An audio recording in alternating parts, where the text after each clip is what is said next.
روایت تو پھر میں کہوں گا ضعیف تو ہی ثابت نہیں ہو سکتا کہ رسول اللہ صلی اللہ علیہ وسلم پہلے رفع الیدین کرتے تھے بعد میں چھوڑ دیا تھا.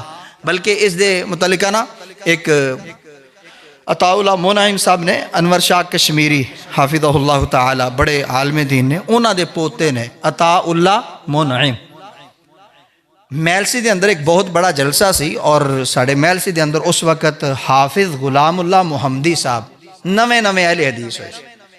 وہ جڑے حافظ غلام اللہ محمدی صاحب سن نا انہاں دے نانا جی سگے وہ پورے ضلع دے امیر سن تبلیغی جماعت دے. جدوں اہل حدیث ہوئے نا تو انہاں نو بڑی ظاہر تکلیف ہوندی ہے بندے نو یار اپنا بندہ ہوئے تے عالم دین ہوئے پھر عالم دین چھڑ کے وہ اہل حدیث ہو جائے تے بڑا دکھ ہوندا ہے. انہاں نو بڑا دکھ ہویا. انہاں کی کیتا انہاں نے نا عطاء اللہ منعم صاحب نو سوال کیتے. انہاں حافظ غلام اللہ محمدی صاحب اہل حدیث ہو کے بھی نا پھر بھی نا دیوبندیاں نو سنن چلے جاندے سن یار کوئی نہ کوئی گل مل جاندی. جلسے غلام اللہ محمدی صاحب ہی ان ہو گئے جویں انو انتظامیہ ویکھیا نا کہ غلام اللہ محمدی صاحب ہی جلسے چاہ گئے نے لو جی ہن رفع الیدین دی طور پٹو. انہاں پرچیاں لکھنیاں شروع کر دیتیاں عطاء اللہ منعم صاحب نو ایک پرچی 2 3 4 او اہل کوفہ دی طرح ٹھیک ہے پرچی تے پرچی.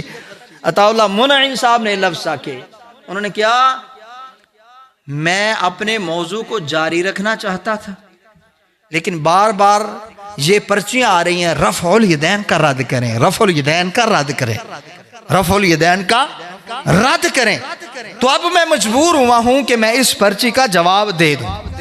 انہوں نے جواب کی دیتا کہندے نے یاد رکھیں رفع الیدین کرنا نبی کی سنت ہے. رفع الیدین کرنا نبی کی سنت ہے. اگے لفظ انہوں نے بڑے قیمتی کہندے نے یہ رفع الیدین شافی کرے سنت ہے مالکی کرے سنت ہے حنبلی کرے سنت ہے اہل حدیث کرے تب بھی سنت ہے لیکن حنفی نہیں کر سکتا. یعنی وہ ایویں دا موقف دے گئے نا اپنے بھی راضی تھے بخانے بھی راضی. انہوں نے نال دونوں چیزاں دی وضاحت کی تھی کہندے نے اسی زیادہ تو زیادہ اے دعویٰ کر دینے ہیں کہ حضور نبی کریم صلی اللہ علیہ وسلم نے پہلے کیتا تے پھر بعد چھڑ دیتا لیکن یہ بات بھی ثابت نہیں ہے. کہتے کیسے کہتے ہیں مالک بن حویرث رضی اللہ تعالیٰ عنہ اللہ کے رسول کی وفات سے صرف 6 ماہ پہلے اسلام لائے ہیں اور وہ کہتے ہیں جب میں گیا سردیوں کے دن تھے تو میں اس لیے گیا تھا کہ غور سے دیکھوں اللہ کے رسول اور صحابہ نماز کیسے پڑھتے ہیں. تو وہ جب رفع الیدین کرتے تھے رکوع والا رکوع سے اٹھتے ہوئے بھی اور پہلے والا بھی تو وہ اپنے ہاتھوں کو اپنی جو سردیوں کی چادریں ڈالی ہوتی تھی اس سے ہاتھوں کو باہر نکال کے رفع الیدین کرتے تھے. کہندے ہیں مطلب ہے 6 مہینے پہلے تک بھی رفع الیدین باقی سی تے ساڈے کول اور کوئی ایسی دلیل موجود نہیں ہے کہ اس تو بعد اسی کوئی ثابت کر سکیے کہ منسوخ ہو گیا سی. لہٰذا ہم حنفی ہیں یجب علینا تقلید امامنا ابو حنیفہ ہمارے اوپر امام ابو حنیفہ کی تقلید لازم ہے. ہم اس لیے نہیں کرتے کہ ہمارے امام نے نہیں کیا لہذا جو کرتا ہے وہ سنت پہ چلتا ہے.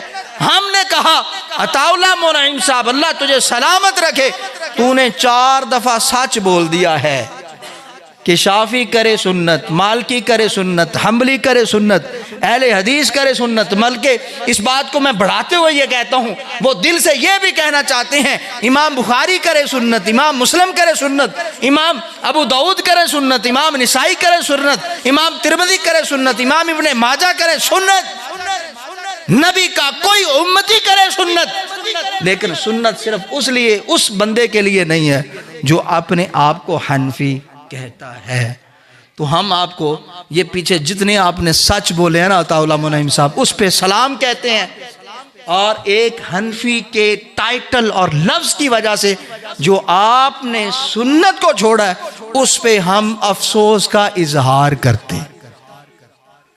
مانتا یہ نہیں او بھائی نہیں اختیار کسی کے پاس سنت کو سنت مان لے تسلیم کر لے اور یہ کہہ دے کہ جناب سلمان کے لیے تو سنت ہے میرے لیے سنت نہیں ہے. جبکہ سلمان بھی کلمہ کون سا پڑھتا ہے؟ لا الہ الا اللہ محمد الرسول اللہ، اور میں بھی پڑھ رہا ہوں لا الہ الا اللہ محمد الرسول اللہ۔ اگر سنت ہے، نبی کی سنت ہے، ہم نے تو آج تک یہی سنا، دیکھا اور پڑھا، ہمارا کعبہ ایک، ہمارا اللہ ایک، ہمارا نبی ایک، ہمارا کلمہ ایک، تو پھر مسئلہ بھی ایک، ان کے لیے بھی اور ہمارے لیے بھی۔ تو اس لیے یہ رفع الیدین الحمدللہ سنت ہے۔ جب آپ رکوع کے لیے جھکیں تو اس سے پہلے اسی طرح رفع الیدین کریں جیسے آپ نے نماز کے آغاز میں کیا۔